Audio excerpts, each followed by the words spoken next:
میں کہاں سے پڑھا تھا ویسے؟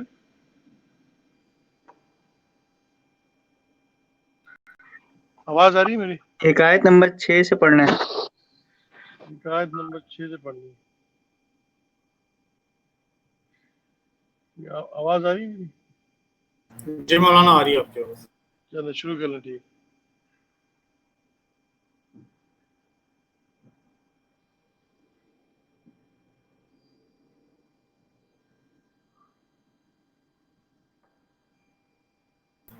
بسم اللہ الرحمن الرحیم۔ حکایت نمبر 6۔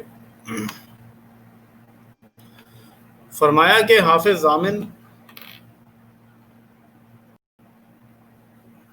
جی آواز آ رہی ہے میری؟ ہاں آ رہی آ رہی۔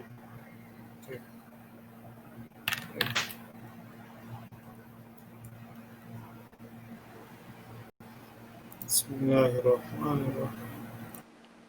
فرمایا کہ حافظ ضامن صاحب رحمۃ اللہ علیہ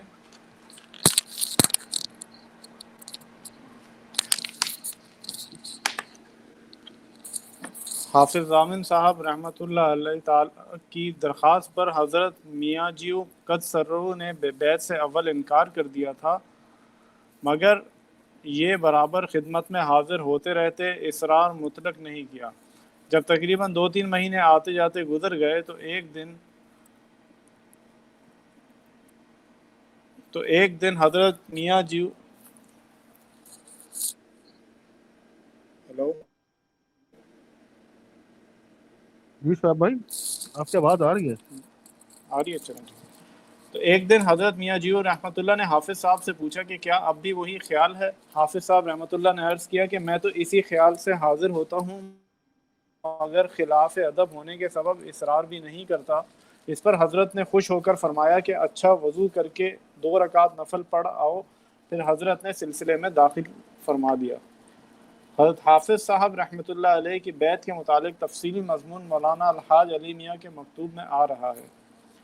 حضرت قطب اعظم گنگوہی قدس سرہ کی مجلس میں بھی حضرت حافظ صاحب شہید نور اللہ مرکزہ کے تذکرے اکثر رہتے تھے، جن میں سے بعض کو تذکرۃ الرشید میں ذکر کیا ہے۔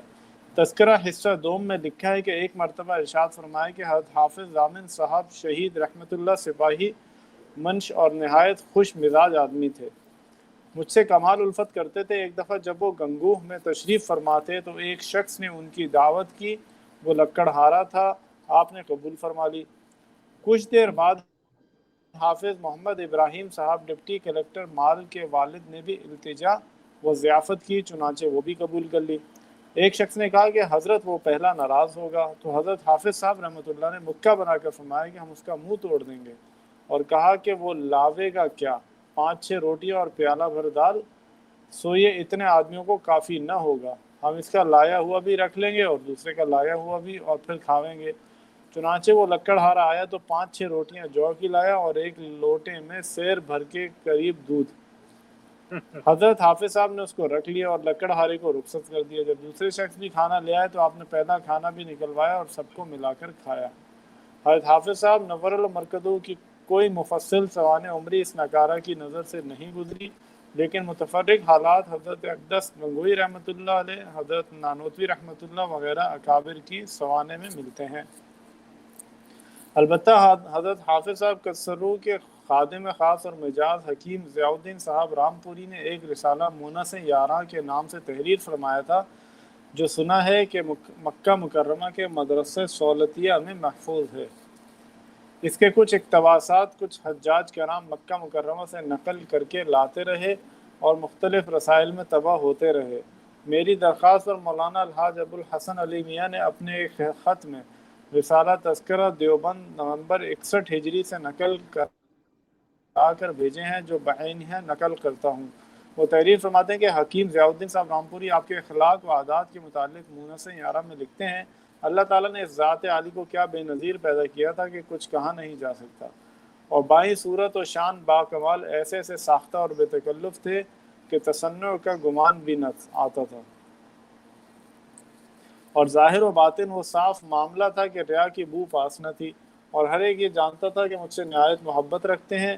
ہیبت حق چہرے پر نور سے ایسے عیاں تھی کہ ہر ایک دفتن آنکھ نہ ملا سکتا تھا، اور مردم شناسی کا یہ ملکہ تھا کہ کبھی خطا نہ ہوتی تھی، اور جیسا جس کو دیکھتے ویسے ہی اس سے کلام فرمایا کرتے تھے۔ غرض کسی حال میں افراد و تفرید نہ تھی، اور باوصف خانہ داری اور اہل و عیال کے نہایت آزاد اور مستغنی رہتے تھے، گویا فکر دنیا پاس بھی نہ آیا تھا۔ دانہ اثر اور علماء زمانہ ہر ایک مخلص اور منقاد تھا، نادان اور منافق سے کچھ باک نہ تھا، ہر وقت عشق الہی میں مست و سرشار رہتے تھے۔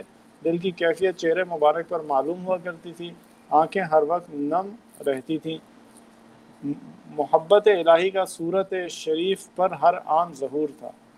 حالت بیت حکیم ضیاء الدین صاحب لکھتے ہیں کہ وقت عصر حضرت میاں جیو قبلہ رحمۃ اللہ نے ارشاد فرمایا کہ تم آیت کریمہ 1,25,000 مرتبہ ختم کر لو۔ حضرت حافظ صاحب رحمۃ اللہ نے بعد عصر آیت کریمہ شروع کی اور اگلی عصر تک ختم فرما کر اس جگہ سے اٹھے اور اس ایک رات دن میں بجز حاجت ضروری یا نماز وغیرہ ضروریات کی کوئی بات نہ کی۔ جب میاں جی رحمۃ اللہ نے ذکر و اشغال تلقین فرمائے، ایسی ہمت اور استقامت کے ساتھ انجام کو پہنچائے۔ سوائے اور اشغال کے چند روز میں حبس دم کی یہ مشق حاصل فرمائی تھی کہ ایک دم میں ذکر نفی و اثبات بعد شرائط 500 مرتبہ پہنچا کر چھوڑ دیا۔ حاجت نہ ہوئی ورنہ خدا جانے کہاں تک کثرت فرماتے، اور کئی سال تک فقط آدھ پاؤ کے بقدر کھانا نوش جان فرمایا کرتے تھے، اور ربط قلب شیخ کے ساتھ اس قدر پیدا کیا تھا کہ بالکل محو اور فنا فی شیخ ہو گئے تھے۔ 15 شعبان شب برات سے آخر رمضان شریف تک 1.5 مہینے تمام شب مشغول رہتے تھے، شب کو لیٹنا سونا بالکل موقوف کر دیتے تھے۔ چند روز میں کمال جذب کے ساتھ سلوک طے فرمایا، اور اس قدر کمال توحید اور وسعت حال حاصل ہوئی کہ خارج بیان ہے۔ اس وقت تمام درویش اہل حال فن تصوف میں پیشوا سمجھتے اور خاص و عام دریافت حال و مقام میں حیران تھے۔ اخفاء حال ابتدائی حال میں حضرت حافظ صاحب حال کا مطلب یہ ہے کہ جو یہ حافظ جامع شہید رحمۃ اللہ علیہ، یہ اخفاء حال کا مطلب یہ ہے کہ اپنے حال کو چھپاتے تھے۔ یہ مولانا حضرت مہاجر مکی رحمۃ اللہ علیہ، یہ دونوں آپس میں پیر بھائی ہیں، سمجھے۔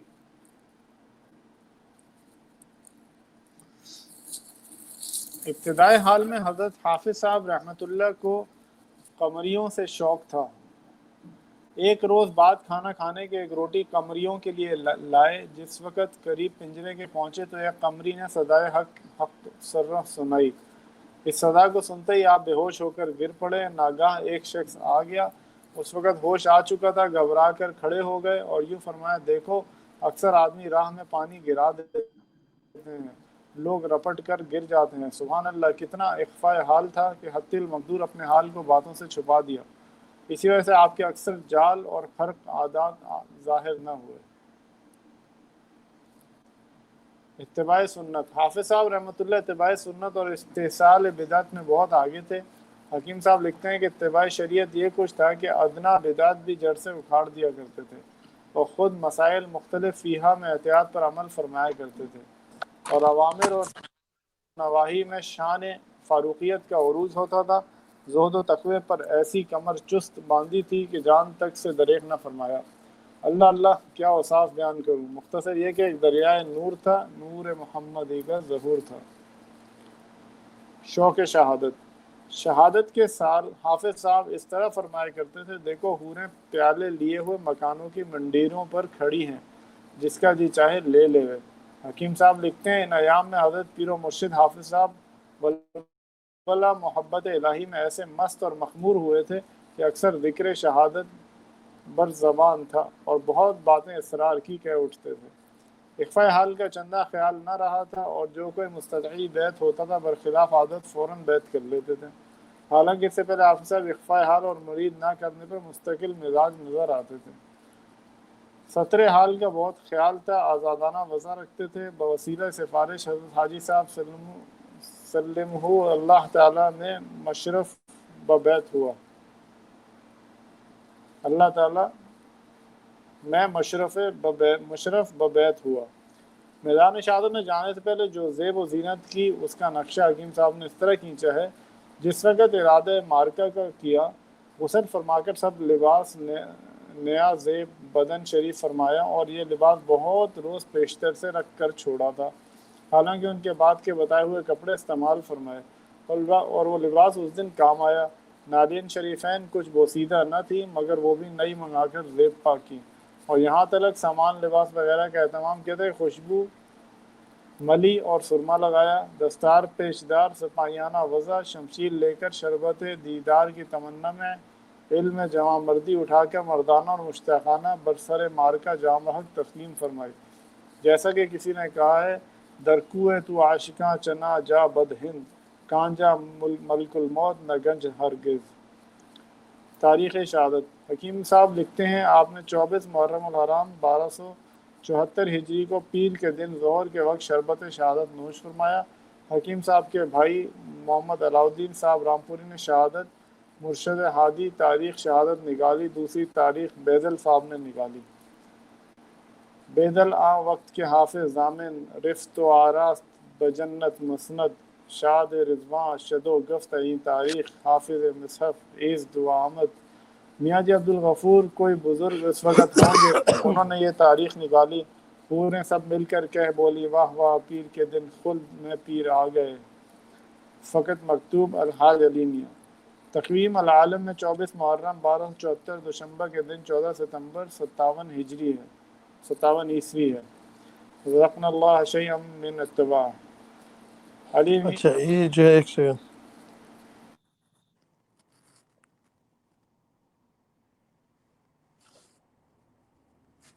اب آگے کا پڑھیں، خانقاہ تھانہ بھون کی منظر کشی۔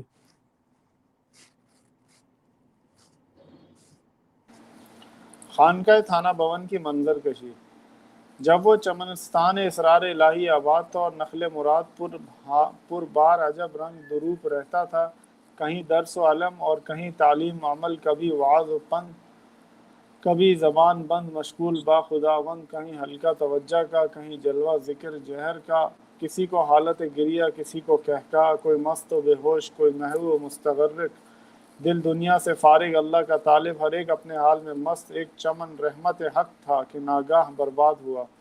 جب کبھی اس مجمع خیر کا ذکر ہوتا ہے، سینے میں تار سا نکل جاتا ہے اور دل مضطرب بے اختیار تڑپ اٹھتا ہے، ہر چند چاہتا ہوں کہ روکوں مگر دل مضطر پر کوئی بھی بس نہیں چلتا، ضبط کروں فریاد کروں گریہ کہ روکوں، لیکن دل بیتاب کو روکوں یہ ہو نہیں سکتا۔ حضرت ضامن شہید رحمۃ اللہ کا سراپا۔ دارالعلوم دیوبند کے سب سے پہلے صدر مدرس حضرت مولانا محمد یعقوب صاحب نانوتوی رحمۃ اللہ نے آپ کا سراپا لکھا ہے، جس میں 100 سے زائد اشعار اصل رسالے میں ہیں، ان میں سے نصف کے قریب مولوی نسیم صاحب نقل کر کے لائے ہیں، وہ رسالے میں درج ہیں، ان سے انتخاب کر کے خلاصے کے طور پر چند امور لکھے ہیں۔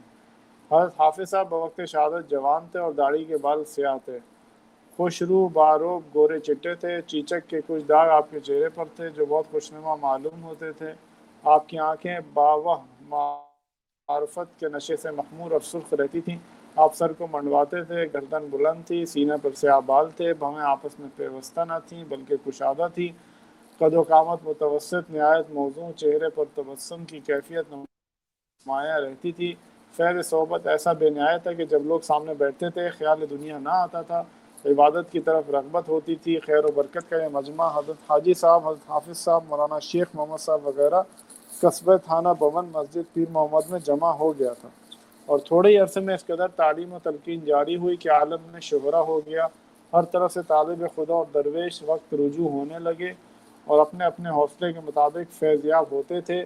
عجائب کیفیت وہاں رہتی تھی کہ نہ آنکھوں نے دیکھی اور نہ کانوں نے سنی۔ ہر چند غور کیا مگر اس مجمع کو رنج و راحت دنیا سے بے فکر پایا، بجز یاد خدا کسی شے کا فکر و اہتمام کرتے نہ دیکھا۔ جو اخلاص سے چند روز بھی صحبت میں رہ گیا، ایک حال پیدا کر کے لے گیا۔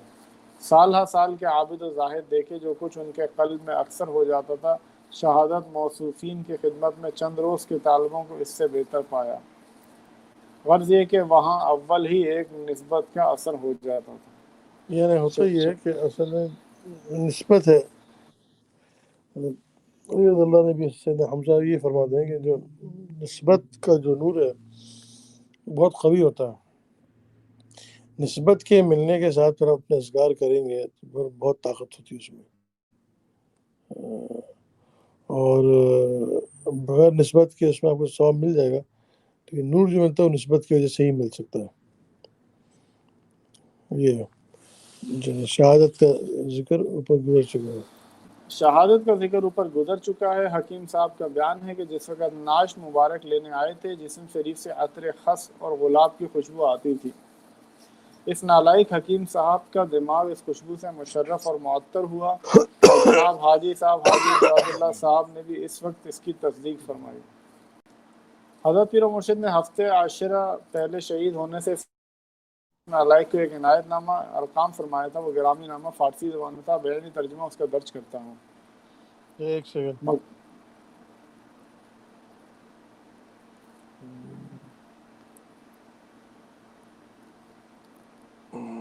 ٹھیک ہے، اب نیکسٹ والا پڑھ لیں، حضرت حاجی امداد اللہ مہاجر مکی کو، یہ بہت تفسیر ہے۔ سید الطائفہ شیخ العرب والعجم حضرت حاجی صاحب نور اللہ مرکز، جن کے نام نامی سے استبراک حاصل کرتے ہوئے حضرت گنگوہی قدسرو نے امداد السلوک نام رکھا ہے، جیسا کہ حضرت نے کتاب کے خطبے میں خود تحریر فرمایا ہے۔ اصل اسم گرامی جو آپ کے والد ماجد نے رکھا تھا وہ امداد حسین تھا، اور تاریخی نام ظفر احمد رکھا گیا تھا، لیکن مسند عصر شیخ المشائخ حضرت مولانا محمد اسحاق صاحب رحمۃ اللہ مہاجر مکی نے اپنی کرامت سے ہونہار بچے ہی کو خلقت کے لیے اللہ تعالیٰ کی امداد تجویز کر لیا تھا، اس لیے امداد اللہ کے ساتھ ملقب فرمایا تھا، اور حضرت شاہ صاحب کی کرامت تھی کہ اس لقب نے بڑی شہرت پائی۔ حضرت حاجی صاحب کے والد کا نام حافظ محمد امین بن شیخ حافظ بڈھا بن شیخ حافظ بلاقی، آگے کا نسب امداد المشتاق میں کئی پشت تک لکھا ہے۔ آپ کا نسب 55 واسطوں سے حضرت ابراہیم بن ادھم نور اللہ مرکزو کو جا کر ملتا ہے، 55 واسطوں سے، 55 جو واسطہ کہاں ملتا ہے؟ حضرت ابراہیم بن ادھم نور اللہ ابراہیم مرکزو، ابن ادھم، ابراہیم ابن ادھم، جو روحانی سلسلے میں بھی آپ کے اجداد میں ہیں، لیکن حکیم الامت مولانا اشرف علی صاحب تھانوی نور اللہ مرکزو نے حضرت حاجی صاحب کے نسب نامے میں بڑی ہی تحقیق فرمائی ہے، جو رسالہ نور شوال 43 ہجری میں مذکور ہے۔ اس میں نسب کے سلسلے میں کچھ اشکالات بھی کیے ہیں، اور حضرت ابراہیم بن ادھم کے واسطے ہونے میں بھی اشکال کیا ہے۔ حاجی صاحب نور اللہ مرکزو فاروقی النسب اور حنفی المذہب، طریقت و معرفت کے امام الائمہ تھے۔ حضرت کی متعدد سوانح کرامات امدادیہ، کمالات امدادیہ اور امداد المشتاق کے نام سے حضرت حکیم الامت مولانا تھانوی نور اللہ مرکزو تھانوی رحمۃ اللہ علیہ نے تالیف فرمائی۔ ولادت حضرت حاجی صاحب قدسرو کی ولادت 22 صفر 1233 ہجری بروز دوشنبہ بمقام قصبہ نانوتوا ضلع سہارنپور میں ہوئی، جو حضرت حاجی صاحب کی نانہال کا وطن ہے۔ حضرت حاجی صاحب قدسرو کے 2 بڑے بھائی، ایک چھوٹے بھائی اور ایک چھوٹی ہمشیرہ تھیں۔ حضرت حاجی صاحب کی عمر 3 سال کی تھی کہ حضرت کو اعلیٰ حضرت سید صاحب شہید قدسرو کی آغوش میں دے دیا گیا، اور حضرت شہید قدسرو نے بیعت تبرک سے نوازا۔ امداد المشتاق حضرت حاجی صاحب کی عمر ابھی 7 ہی سال کی تھی کہ والدہ ماجدہ نے انتقال فرمایا۔ چونکہ حضرت کی والدہ مرحومہ کو آپ سے عشق کے درجے کی محبت تھی، اس لیے مرتے ہوئے وصیت کی کہ میرے بچے کو کوئی شخص ہاتھ نہ لگائے۔ اس وصیت کا اثر حضرت حاجی صاحب کی ابتدائی تعلیم پر بھی پڑا کہ عائزہ نے اس کی طرف زیادہ توجہ نہیں کی۔ اچھا دیکھو ہوا یہ کہ حضرت کیا سوال کیا؟ اچھا ٹھیک، ہاں ٹھیک۔ حضرت حاجی امداد اللہ مہاجر مکی رحمۃ اللہ علیہ جو ہے وہ 7 سال کی عمر میں وہ ہو گئے، یتیم ہو گئے، اور سب سے چھوٹے تھے، ابھی چھوٹی بہن بھی تھی۔ اور سید احمد شہید بہت بڑے بزرگ گزرے ہیں، بہت بڑے اللہ والے بزرگ گزرے ہیں، تو ان کی صحبت بچپنے میں حضرت حاجی صاحب کو ملی۔ سید صاحب کے بارے میں بہت عجیب باتیں مولانا علی میں لکھی ہیں، سید رحمۃ اللہ علیہ کے بارے میں۔ تو بہت عجیب کتاب ہے اور بہت عجیب پڑھنے والی ہے. تو اس میں ان کے بہت عجیب عجیب واقعات لکھے ہیں. تو ان کی صحبت میں یہ رہے سید احمد شہید رحمۃ اللہ علیہ، سید احمد شہید رحمۃ اللہ کی صحبت میں حاجی امداد اللہ حاجی احمد کی بچپنے میں انہوں نے وقت گزارا ان کے ساتھ. چلیں. تعلیم، لیکن چونکہ حضرت حاجی صاحب کو مرج الخلائق بننا تھا، بلا کسی کے تحریص و تنبیہ کے خود ہی کلام کتاب ہے مجید حفظ کرنا شروع کر دیا. اور 1249 ہجری میں جبکہ حضرت کی عمر شریف 16 سال کی تھی، استاد الکل حضرت مولانا مملوک علی صاحب نانوتوی اس کو کہیں کر لو. ایک سیکنڈ. ہاں پڑھ. حضرت مولانا مملوک علی صاحب نانوتوی رحمۃ اللہ کے ساتھ دلی تشریف لے گئے اور وہاں مختلف علماء سے علوم ظاہریہ کی تحصیل شروع فرمائی اور کتب فارسی اور ابتدائی کتب عربیہ پڑھی. لیکن چونکہ حضرت قدسرو کو علوم باطنیہ میں سید الطائفہ بننا تھا، اس لیے شروع ہی سے حضرت نور المرکزو کو علوم باطنیہ کی طرف کشش شروع ہو گئی تھی. اور 15 برس کی عمر میں شیخ وقت حضرت مولانا نصیر الدین صاحب نقشبندی کے دست مبارک پر بیعت کی اور اذکار نقشبندیہ شروع کر دیے، اور تھوڑی عرصے میں شیخ کی طرف سے خرقہ اجازت بھی مل گیا. اس کے بعد حضرت حاجی اچھا صاحب دیکھیے کیا مولانا نصیر الدین صاحب کے ہاتھ پہ بیعت کی تھی 15 برس کی عمر میں، اور نصیر الدین صاحب کے بچپن اور اذکار نقشبندی انہوں نے بچپن میں شروع کر دی. اچھا پھر کیا ہوا؟ اس کے بعد حضرت حاجی صاحب نور المرکزو کلام نبوی کی طرف کشش اور جذب ہوا، اور مشکات شریف حضرت مولانا محمد قلندر صاحب جلال آبادی سے، اور حسن حسین اور فقہ اکبر حضرت مولانا عبدالرحیم صاحب نانوتوی رحمۃ اللہ علیہ سے حاصل کی. یہ دونوں حضرات حضرت مولانا مفتی الہی بخش صاحب کندلوی اور مسند ہند حضرت شاہ ولی اللہ صاحب نور المرکزو مراقد ہند کے شاگرد رشید تھے. اچھا یہ مفتی الہی بخش کون ہے؟ یہ مولانا الیاس رحمۃ اللہ علیہ کی جد امجد ہے. یہ بہت متورک خاندان ہے سارا، یہ آپس کی لڑی ہیں بہت زبردست ہیں. چلے سلوک و بیعت. سلوک و بیعت. ان ایام میں حضرت حاجی صاحب کے اوپر علم تصوف کا بہت زیادہ غلبہ تھا، اور مثنوی مولانا روم کا بہت کثرت سے مطالعہ فرماتے اور اس میں بہت لطف آتا تھا، اور قلب مبارک میں ذوق و شوق اور اضطراب روز افزوں تھا کہ ایک مرتبہ حضور اقدس صلی اللہ علیہ وسلم کی ایک زیارت خواب میں ہوئی، اس حالت میں کہ روب کی وجہ سے حضرت حاجی صاحب کا قدم نہیں اٹھتا تھا کہ حضرت کے جد امجد ملا بلاقی صاحب تشریف لائے، حضرت حاجی صاحب کا ہاتھ پکڑ کر حضور اقدس صلی اللہ علیہ وسلم کی خدمت میں پیش کر دیا، اور حضور صلی اللہ علیہ وسلم حضرت حاجی صاحب کا ہاتھ پکڑ کر شیخ المشائخ حضرت میاں جی نور محمد صاحب نور المرکزو کے ہاتھ میں پکڑا دیا. حضرت کو حضرت میاں جی صاحب سے نہ واقفیت تھی اور نہ نام وغیرہ کچھ معلوم، اس لیے بیدار ہونے پر بہت ہی اضطراب اور بے چینی میں وقت گزرتا رہا کہ یہ کون بزرگ ہیں، کہاں رہتے ہیں. حاجی صاحب کے اس اضطراب اور بے چینی کو دیکھ کر حضرت کے استاد مولانا قلندر صاحب نے مشورہ دیا کہ تم لوہاری جاؤ، وہاں ایک بزرگ رہتے ہیں، شاید ان کی صحبت سے تمہاری بے چینی کم ہو. حضرت حاجی صاحب پر اضطراب اس قدر غالب تھا کہ اس فقرے کو سن کر فوراً پا پیادہ لوہاری چل دیے اور افتاں و خیزاں وہاں حاضر ہوئے، اور جیسے ہی نظر پڑی تو چہرے مبارک کو دیکھ کر وہ خوابی چہرہ جس کی ایک زمانے سے جستجو اور تلاش تھی مل گیا، اور چہرہ انور کو دیکھ کر فوراً قدموں پر گر گئے. حضرت میاں جی صاحب نور اللہ مرکزوں نے دونوں ہاتھوں سے اٹھایا اور سینے سے لگا فرمایا کہ تم اپنے خواب پر بہت رسوخ ہے. یہ پہلی کرامت تھی جو حضرت میاں جی صاحب رحمۃ اللہ کی دیکھی، اور بیعت ہو کر کچھ دنوں قیام کی، اور حضرت میاں جی رحمۃ اللہ تعالیٰ کے یہاں سے خرقہ خلافت سے مشرف ہوئے. اور روانگی کے بعد حضرت میاں جی صاحب نے ایک امتحانی فقرہ فرمایا کہ کیا چاہتے ہو، تسخیر یا کیمیا؟ حضرت حاجی صاحب قدس سرو یہ فقرہ سن کر رو پڑے اور عرض کیا کہ صرف محبوب حقیقی کی خواہش ہے، دنیا کی کوئی چیز نہیں چاہیے. حضرت میاں جی صاحب نے فقرہ سن کر حضرت حاجی صاحب کو بغلگیر فرمایا اور بہت دعائیں دیں. چلو شیخ کا انتقال اور سفر حج. 1259 میں حضرت میاں جی صاحب رحمۃ اللہ کا وصال ہوا، اور حضرت کے وصال کے بعد حضرت حاجی صاحب پر پھر ایک بے چینی اور اضطراب کا غلبہ ہوا اور سہران وردی شروع فرما دی. 6 مہینے تک یہ سلسلہ رہا کہ نہ دن کی خبر نہ رات کی. ہفتوں کا فاقہ 60 ہجری میں فخر الرسل سید الکونین اچھا یہ صلی جو ہے نا اللہ کہہ رہے علیہ ہیں حاجی صاحب کا انتقال ہو گیا، تو حضرت کے وصال کے بعد حاجی صاحب پر پھر ایک بے چینی اور اضطراب کا غلبہ ہوا اور شہرہ نور دی، یعنی اس کا مطلب یہ ہے کہ آپ نے اسفار شروع کر دیے، اپنے سفروں پہ نکل گئے. جی ہفتوں کا فاقہ 60 ہجری میں فخر الرسل سید الکونین صلی اللہ تعالی علیہ وسلم کی پھر زیارت ہوئی اور حضرت کو حضور صلی اللہ علیہ وسلم نے خواب میں ارشاد فرمایا کہ ہمارے پاس آؤ. اس خواب سے مدینہ پاک کی حاضری کا اضطراب بڑھا اور 61 ہجری کو جدہ کے قریب ایک بندرگاہ پر اترے اور سیدھے عرفات تشریف لے گئے. حج سے فراغت پر چند روز مکہ مکرمہ میں قیام رہا اور فخر المحدثین حضرت شاہ محمد اسحاق صاحب مہاجر مکی وغیرہ حضرات کے فیوض سے تمتع حاصل کیا.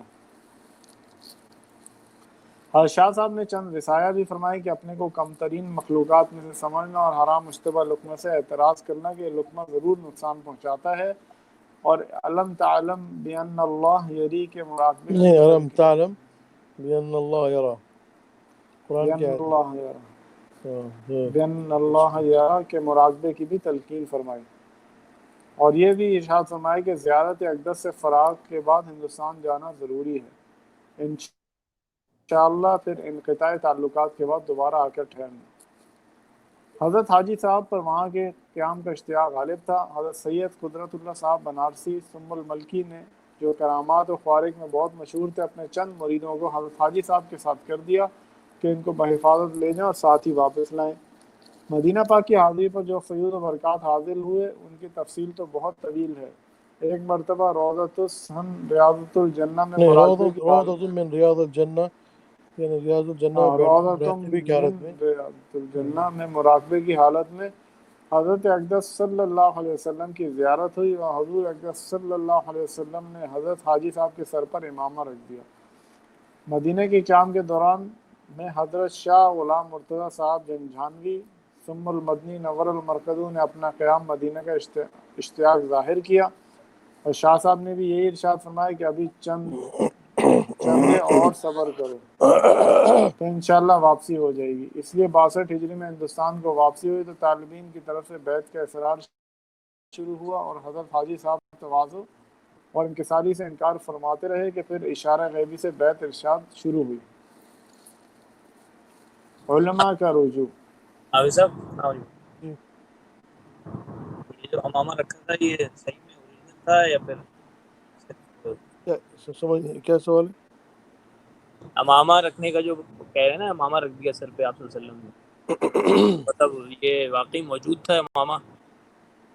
لوگوں نے دیکھ، مطلب میں ویسے پوچھتا ہوں فزیکلی، مطلب نہیں یہ تو خواب میں دیکھا ہم نے، زیارت میں دیکھا. اچھا خواب میں دیکھا. نہیں خواب میں نہیں، یہ مراقبے کی حالت میں زیارت ہوئی، جاگتے ہوئے زیارت ہوئی. اور ذکر جب کر رہا ہوتا آدمی تو بعض مرتبہ جاگتے ہوئے بھی زیارت ہوتی ہے. تو مراقبے کی حالت میں تھے وہ، تو اس وقت اللہ کے نبی علیہ السلام کی زیارت ہوئی. اللہ کے نبی صلی اللہ علیہ وسلم نے حاجی صاحب کے سر پہ امامہ رکھ دیا. جو بعض لوگ سوال کرتے ہیں کہ بھائی زیارت وغیرہ جو ہوتی ہے کیا ہے. جی جو امام کیا تھے وہ قصید بردہ جنہوں نے لکھا ہے، ان کو تو چادر دی تھی. جی ہاں وہ الگ ہے، ان کے ساتھ بھی واقعہ پیش ہے. اور ہمارے چادر تھی نا ان کی. ہاں بالکل ایسی تھا. اور ایک مرتبہ تو جب مولانا اظہار صاحب کا انتقال ہوا تو ان کے جو خادم تھے مولوی انیس صاحب، تو وہ کہنے لگے کہ میں ان کے خادم خاص تھے، کہنے لگے کہ میں بیٹھا ہوا تھا اور ایک دم میرے دل میں 12 بنکی میں بیٹھا ہوا تھا، میرے دل میں آیا کہ میں فوراً جاؤں. تو میں گیا وہاں نظام الدین، تو وہاں دیکھا کہ یہ سب حضرات بیٹھے ہوئے ہیں، مولانا زبیر صاحب اور مولانا سعد صاحب، اور ان کی اس طرف یہ بیٹھے ہوئے تھے مولانا اظہار صاحب. تو مولانا اظہار صاحب نے ایک دم آسمان کی طرف دیکھ کر کہا تشریف لائیے، اور پھر انتقال کر گئے. وہ یہ دو جملے کے آسمان کی طرف دیکھ کر کہا تشریف لائیے اور انتقال کر گئے. اچھا اس کے بعد جب ان کی تدفین کی بات آئی تو وہاں ایک واقعہ یہ ظاہر ہوا کہ مولانا زکریا صاحب رحمۃ اللہ علیہ ذکر کر رہے تھے، تو اس وقت نبی صلی اللہ علیہ وسلم کی زیارت ہوئی اللہ کے نبی علیہ السلام نے کہا کہ یہ چادر لو اور اظہار کو دے دینا۔ تو جب زیارت سے آنکھ کھلی تو دیکھا کہ مراقبے سے آنکھ کھلی تو دیکھا وہ چادر ان کی گود میں تھی۔ تو پھر وہ چادر مولانا اظہار صاحب کو بلایا، مولانا اظہار صاحب نے لے لی اس چادر کو اور اس کو چادر کو چھپا کے رکھ دیا، اور سوائے مولوی انیس کے کسی کو پتہ نہیں تھا کہ یہ چادر کا کوئی واقعہ بھی پیش آیا۔ انتقال پہ پھر انہوں نے کہا تھا کہ میں جب مر جاؤں تو مجھے اس چادر سے کفن دینا۔ تو پھر جب انتقال ہوا تو پھر مولوی انیس گئے، ان کو پتا تھا چادر کہاں رکھی ہوئی ہے، انہوں نے وہ چادر نکالی اور پھر یہ واقعہ بتایا کہ مولانا زکریا صاحب جو ذکر کرتے مراقبی کی حالت میں اللہ کے نبی علیہ السلام نے یہ چادر دی، اور پھر یہ چادر اس طریقے سے پہنچی۔ تو مولانا اظہار صاحب کا بھی واقعہ پیش آیا، اللہ معروسی کا بھی واقعہ ان کا اس طرح آیا جو مشہور واقعہ ہے نا کہ بلغ العلا بکمالہ کشفت بجمالہ حسنت جمیع خصالہ، یہ تین پر ان کی اٹک گئے اور آگے یاد نہیں آ رہا۔ تو پھر اللہ کے نبی صلی اللہ علیہ وسلم کی زیارت سے پوچھا کہ پڑھو کیا پڑھو تم؟ تو انہوں نے یہ پڑھا بلغ العلا بکمالہ کشفت دجا بجمالہ حسنت جمیع خصالہ۔ تو اللہ کے نبی علیہ السلام نے ایڈ کیا صلو علیہ وآلہ، یہ کہہ کر پھر ان کو چادر دی، جب آنکھ کھلی تو چادر ان کی گود میں تھی۔ تو یہ تھا، یہ کن کی بات ہو رہی ہے مولانا؟ یہ علامہ آلوسی رحمۃ اللہ علیہ کی۔ اس کے بعد تو ایسے اس طرح کے واقعات آئے ہیں، تو انسان تھوڑا سا بعض لوگ جو سوالات کرتے ہیں اشکالات کرتے ہیں کہ بھئی یہ کیا ہوتا ہے کہ یہ سمجھ میں نہیں آتا، تو میں اس لیے پڑھ رہا ہوں تاکہ یہ کوئی نئی چیز نہیں ہے۔ بعض لوگ کہتے ہیں پتہ نہیں کہاں سے آ گیا، یہ کیا ہو رہا ہے، یہ پورے ہمارے حضرات کی ترتیب ہے۔ تو اللہ تعالیٰ اس زمانے میں بھی لوگوں کو دیتے ہیں، تھوڑا سا انسان ذکر کرنا شکر ہے، اپنے دل کے آئینے کو صاف کرے تو اللہ سبحانہ و تعالیٰ اس کو یہ چیز عطا فرماتے ہیں۔ تو ایسی انہونی چیز نہیں ہے۔ تو ایسے ہمارے سب اکابرین کے ساتھ مولانا الیاس رحمۃ اللہ علیہ کے ساتھ کے واقعات ہیں، ان کی سوانح پڑھیں گے اس میں کتنے واقعات نظر آئیں گے۔ بلکہ مولانا الیاس رحمۃ اللہ علیہ کا تو کہا ان سے آپ سے کام لیا جائے گا، جب روضہ شریف پر گئے بڑے پریشان ہو کے اپنے شیخ سے کہا کہ حضرت کام لیا جائے گا، مجھے سمجھ نہیں آ رہی میں نے کیا کرنا ہے، کیا ہے۔ تو انہوں نے کہا پریشان کیوں ہوتے ہو، تم سے تھوڑی کہا تم نے کام کرنا ہے، کہ تم سے کام لیا جائے گا، اب تم کیا کہتے ہیں پریشان کیوں، تو تم سے کام لینا ہے لے لیں گے۔ تو اسی لیے اللہ کے نبی علیہ السلام کے ساتھ بھی ایسی ہوا۔ اللہ کے نبی علیہ السلام جب قرآن نازل ہو رہا تھا تو آپ بھی تیز تیز پڑھ رہے تھے، تو اللہ نے آیت اتاری لا تحرک به لسانک لتعجل به ان علینا جمعہ وقرآنہ، یہ ہمارے ذمہ ہے کہ آپ کے سینے میں قرآن کو محفوظ رکھنا، ثم ان علینا بیانہ، اور آپ سے بیان کرنا بھی ہم کریں گے آپ سے بیان۔ تو یہ نظام ربانی ایسے ہی ہوتا ہے کہ انسان جب خدا کے مقبول ہو جائے اور خدا کا اعتماد بندے پر آ جائے تو اللہ اسے کام لیتے ہیں۔ دیکھیں کام کرنا ہے کہ خدا ان سے کام لے، تو جب انسان اللہ کے یہاں مقبول ہو جاتا ہے تو اللہ تعالیٰ خود اس سے کام لیتے ہیں، اور پھر اللہ تعالیٰ اپنے نظام غیبی سے جب خدا کام لیتے ہیں تو پھر کام ہوتا ہے، ہم کیا کام کر لیں گے۔ اور جب انسان کی یہ ذہن میں تھا کہ میں نے یہ کام کرنا ہے تو یہ اس کی یہ سوچ خود اس کی خودبینی کو بڑھاتا ہے، یہ میں نے کام کرنا ہے، کام کر کے میں نے اتنا کام کیا، اتنے لوگوں کو خروج کیا، اتنے لوگوں کو یہ کیا، فلانا کیا، ڈھمکا کیا، اور ساری محنت کی نسبت اپنی ذات کی طرف ہوتی ہے کہ میں نے اتنا کام کیا، میں نے یہ کام کیا۔ اور جب اس مقام پہ آ جائے کہ خدا اس سے کام لے تو اس کو پتہ ہوتا ہے میں تو کچھ کر نہیں رہا، خدا مجھ سے کام لے رہا، کہ خودبینی کا کیا سوال کرے، میں نے کیا ہی نہیں، کہیں بھی آپ نے اتنا اچھا کام کیا یا آپ نے یہ کیا فلانا کیا، تو بھائی میں نے کیا ہی نہیں ہے تو مجھے کیوں کہہ رہے ہو، یہ تو اللہ نے کروایا ہے، انہوں نے کروایا، تو اس سے یہ محفوظ راستہ ہے، ورنہ وہ خودبینی کا راستہ ہے کہ انسان جب یہ کہتا ہے بھائی میں نے اتنا کام کیا، میں نے اتنے رشتے کی، میں نے اتنے ملاقاتیں کی۔ تو اسی واسطے ہم اپنے کو اللہ کے تعلق کے ساتھ کام کریں۔ ایک مثال دیتا ہوں، جیسے مثلا آپ کے گھر کے سامنے ٹریفک سگنل کی لائٹ خراب ہو گئی، لوگوں گاڑی ٹکرا رہے ہیں، تو آپ نے کیا کیا کہ چلو بھائی میں کھڑا ہو جاتا ہوں، کسی کی گاڑیوں کو روک رہے ہیں، کسی کو بجا رہے ہیں، آپ ایک کام کر رہے ہیں، مطلب یعنی فلاح اور بہبودی کا ایک کام کر رہے ہیں، لیکن آپ ایک عام سے سٹیزن ہیں، آپ یہ کام کر رہے ہیں، چلو لوگوں کی مدد کر رہے ہیں۔ لیکن ہر ایک کو آپ ہضم بھی نہیں ہوگا. بھائی تم ہوتے کون ہو, کسی نے 2-4 گالیاں دی, تھپڑ مارا, دھکا دیا, تو بس آپ کو کچھ بھی نہیں, آپ چلے گئے. اچھا, اب اس کے برعکس ایک پولیس والا آیا. اب پولیس والے نے آ کر اب کنٹرول کرنا شروع کیا, تو پورا مجمع ایک تو مرعوب ہو گیا. اور ایک پولیس والا ہے, سارا نظام چل رہا ہے. اچھا, اب اگر کسی نے پولیس والے کے ساتھ بدتمیزی کی یا پولیس والے کو کچھ کہا, تو وہ تو پورا ڈپارٹمنٹ پیچھے آتا ہے, حکومت پوری آ جاتی ہے پیچھے, کیونکہ ایک کو چھیڑنا سب کو چھیڑنے والی بات ہے. تو ایسے ایک انسان دین کی محنت کرے بغیر تعلق مع اللہ کے, تو ایسے ایک عام آدمی کر رہا ہے, تو جس نے چاہا دبا دیا, جس نے چاہا ڈانٹ دیا, جس نے چاہا یہ کر دیا, وہ کر دیا. اور کبھی کہتے کہ گھر میں بیٹھ جاؤ, کبھی کہتے کہ باہر چلے جاؤ, تو جی, کبھی کہتے کہ بھئی یہ کر لو, کبھی کہہ لیں وہ کر لو. اب وہ کر رہے ہیں, اب وہ کیا کہتے ہیں خوش, کیا کہتے ہیں ٹھیک ہے کر رہے ہیں. جس نے بھئی جو حالات, ہم تو حالات کے مطابق چلیں گے, یہ ذہن ہے. لیکن اگر خدا کا تعلق ہو تو پھر کسی نے اگر ذرا سا کچھ کہا تو پورا غیبی نظام حرکت میں آتا ہے. پورا جیسے پولیس سے پورا ڈپارٹمنٹ حرکت میں آتا ہے, ایسے ہی کیا کہتے ہیں پورا نظام ربانی, نظام غیبی پورا حرکت میں آ جاتا ہے. یہ جو بڑوں کو جو دیکھا ان کا ایسی تھا کہ کسی نے کچھ کہا اور پورا غیبی نظام حرکت میں آیا. ابھی ہمارے یہاں کچھ ساتھی کہتے ہیں بھائی ہم تو مکی ترتیب کر رہے ہیں. بھائی مکی ترتیب یہ کہ پہلے صفر کچھ نہیں شروع کیا, تو آپ نے مکی ترتیب سے کام شروع کیا. مکی ترتیب سے پھر مدنی ترتیب بنتی ہے. یہ نہیں ہوتا کہ مدنی ترتیب سے واپس مکی ترتیب پہ آ گئے, ایسا نہیں ہوتا. یہ اب ہم کہتے ہیں مکی, یہ پہلے کام اچھا ہو رہا تھا, اب ہم مکی ترتیب پہ آ گئے, مدنی سے مکی ترتیب پہ آ گئے. یہ کیا بات ہے؟ کام نہیں ہو رہا تھا اس سے آپ مکی ترتیب پہ آئے, پھر مکی ترتیب سے مدنی ترتیب پہ آئے. یہ تھوڑی ہوتا کہ مدنی ترتیب سے مکی ترتیب پہ آ رہے ہیں. مولانا حسین خان صاحب سے پوچھا کہ حضرت یہ کیا ہوا کہ جو کام تو کھلا تھا سعودی عرب کے اندر, اب کیا کہتے ہیں بالکل ریسٹرکشنز لگ گئی ہیں. تو مولانا نے کیا جواب دیا, کہا جب تم لوگوں نے, یہ مولانا کے الفاظ, جب تم لوگوں نے مساجد کا احترام کرنا چھوڑ دیا تو اللہ نے تم کو وہاں سے نکال دیا. یہ کہا. تو جب اس طرح کے حالات ہیں تو اس وقت یہ ہے کہ ہم بیٹھ کر اپنے اندر غور و فکر کریں کہ ہم سے کیا گڑبڑ ہوئی ہے کہ ہم کیا کہتے ہیں اوپر سے نیچے آ گئے. عموماً ہوتا کیا ہے, جب دین کا کام شروع ہوتا ہے تو اس کا اصول یہ ہے, دین کا کام ہمیشہ بڑھتا ہی رہتا ہے, نیچے نہیں جاتا. اصول ہے, اگر کوئی چیز سامنے بھی آئے گی, سامنے چیز ٹکے گی نہیں. کفار مکہ آئے بدر کے اندر, اللہ نے سب کو صاف کیا.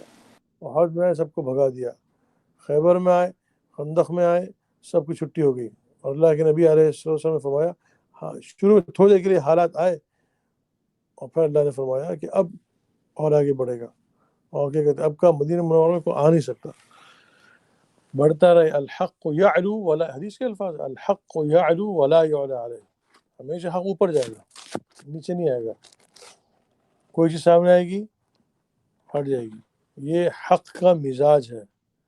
اب اگر حق اوپر سے نیچے آ رہا ہے تو حق تو نیچے نہیں آ سکتا. تو یہ کیا بات ہوئی؟ اب غور کرنا پڑے گا کہ جو حق کا کام کرنے والے ہیں, کہیں ان سے کوئی خدا کو ناراضگی والے افعال تو نہیں ہو رہے جس کی وجہ سے خدا نے نیک اعمال کو روکوا دیا. میں نہیں چاہتا کہ تم لوگ یہ کام کرو,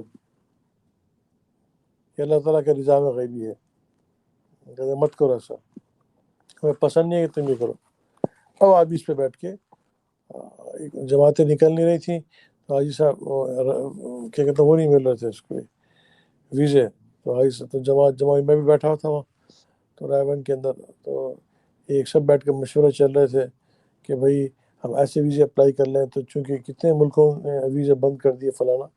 تو حاجی صاحب آئے, آگے زور سے گھوسا لگا اور یوں کہا, یہ سوچو کہ ہمارے کیا عمل ہوا, خدا نے ویزے رکوا دیے. اس کا خدا سے تعلق ہوگا, وہ خدا کی طرف دیکھے گا فوراً, اور جو مخلوق کو متصرف سمجھے گا تو مخلوق کی طرف جائے گا. نہیں بھائی فلاں حکومت نے ایسا کر دیا, ارے فلاں حکومت ہمیں روک دیتی ہے, اور فلاں حکومت جی کہ تبلیغ کی مخالفت ہے, یہ حکومت والے اسلام پسند نہیں کرتے، کیونکہ مخلوق میں پھنس جاتا ہے یہ آدمی، مخلوق کی طرف اس کی نگاہ جاتی ہے، مخلوق کی طرف اس کا ذہن چلتا ہے. اور اگر خدا کا تعلق ہوگا تو ہر بات میں وہ خدا کی، اللہ نے ہم سے کہا کیونکہ حق کا یہ ہے، حق کیا کہتے ہیں ہمیشہ اوپر ہوگا. اور جو کفر ہے وہ قرآن نے کہا کہ جو خدا کو نہیں مانتے وہ ہے حق الکافرین کا، جو خدا کا انکار کرتے ہیں، خدا کو نہیں مانتے، وہ سکڑیں گے. یہ اصول بتایا قرآن نے.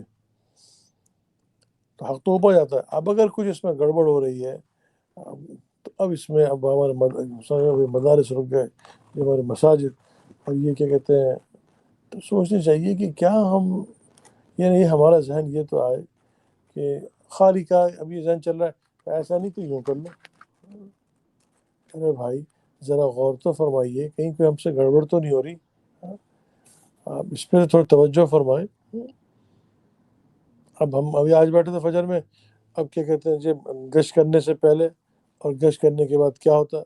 گشت کرنے میں بھائی میں مشورہ کروں، بھائی ان کے گھر پہ جانا، ان کا بیٹا تو بالکل چرسی ہے، بھائی ان کے گھر میں جاؤ، یہ تو بالکل پکا بے نمازی، زندگی میں ہمیں نماز نہیں دیکھا. اب آپ گشت سے پہلے مسجد میں بیٹھ کے غیبت کر رہے ہیں، پیور غیبت چل رہی ہے، ٹھیک ہے نا. کارگزاری کے نام پہ، یعنی بھائی حوال تو کارگزاری کے نام پہ غیبت چل رہی ہے.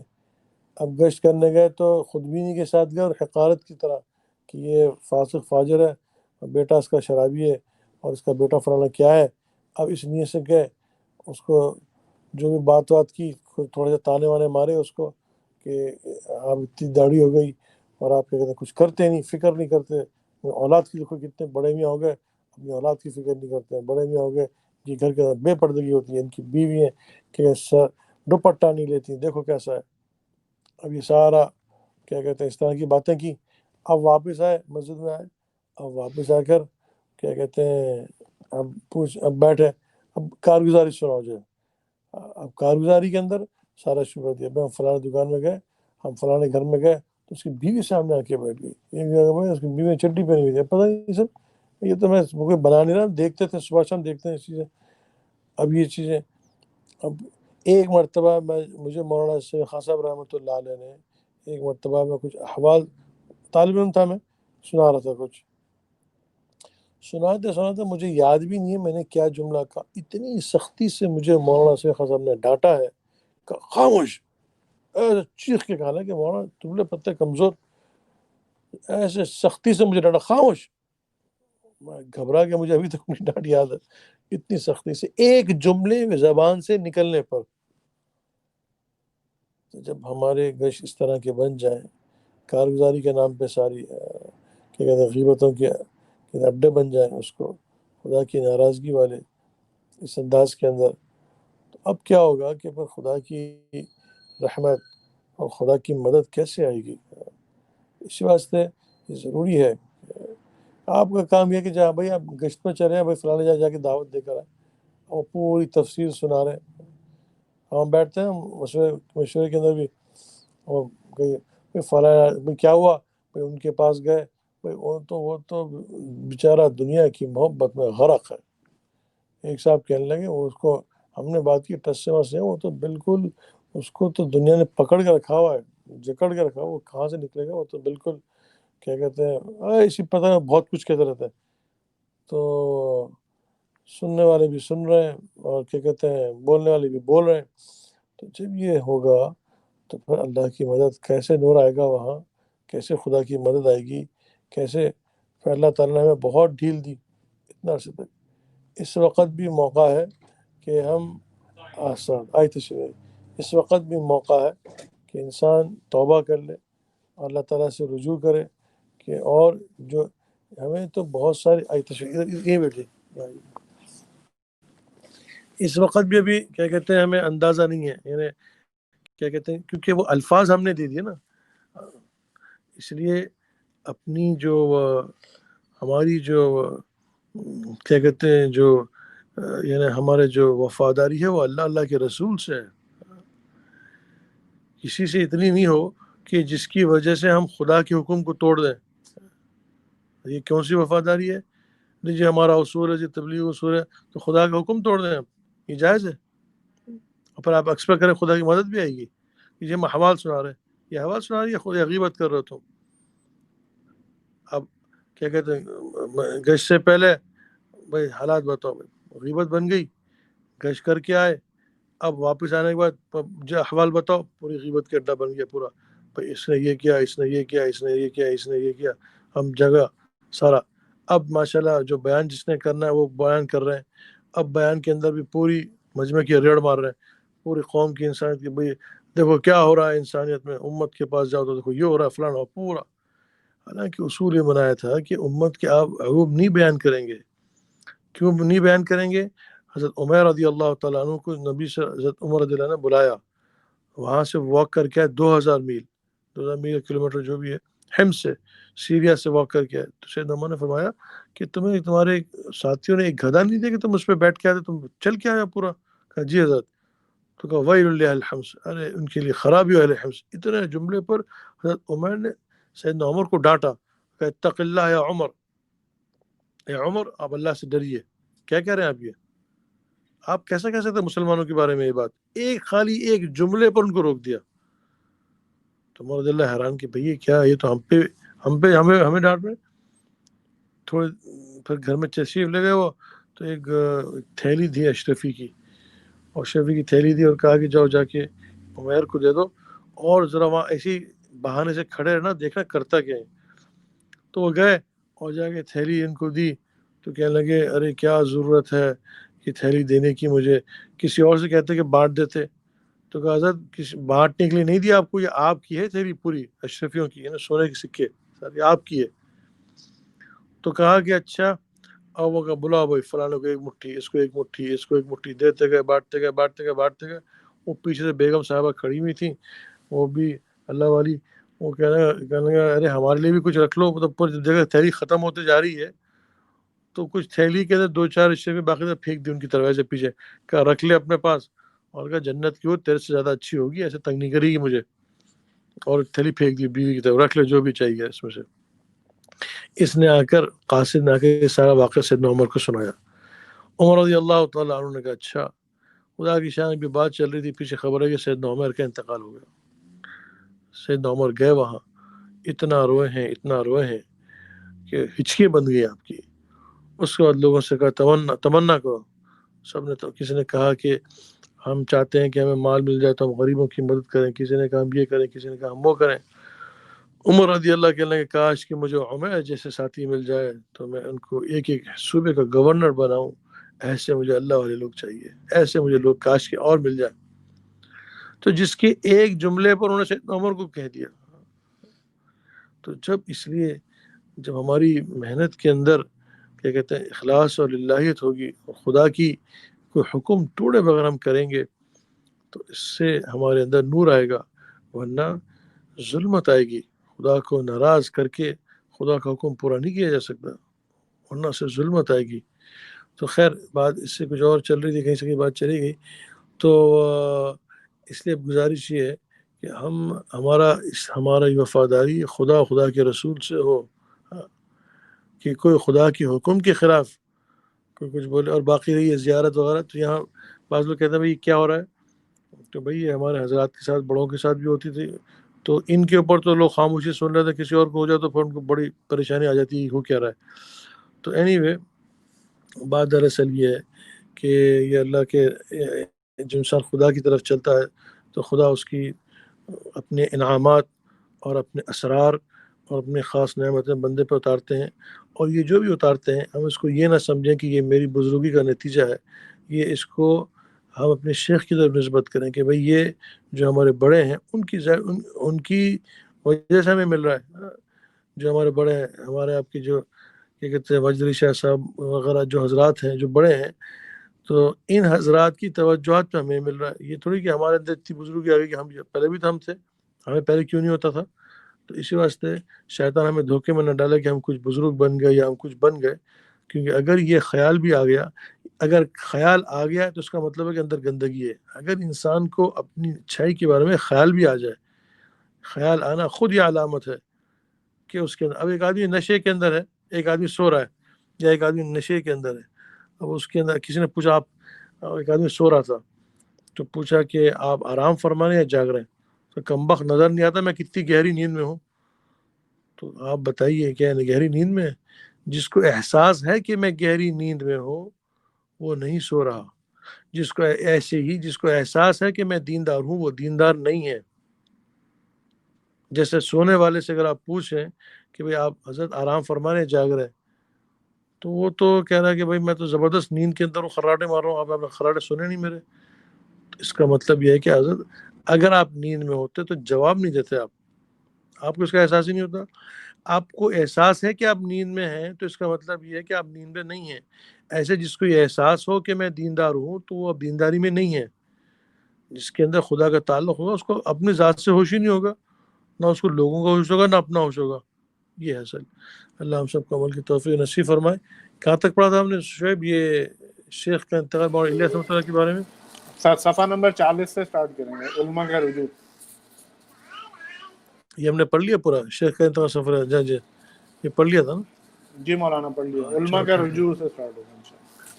چلو ٹھیک ہے انشاءاللہ. ٹھیک ہے ان شاء اللہ بات ہوتی ہے، کل بیٹھتے ہیں انشاءاللہ.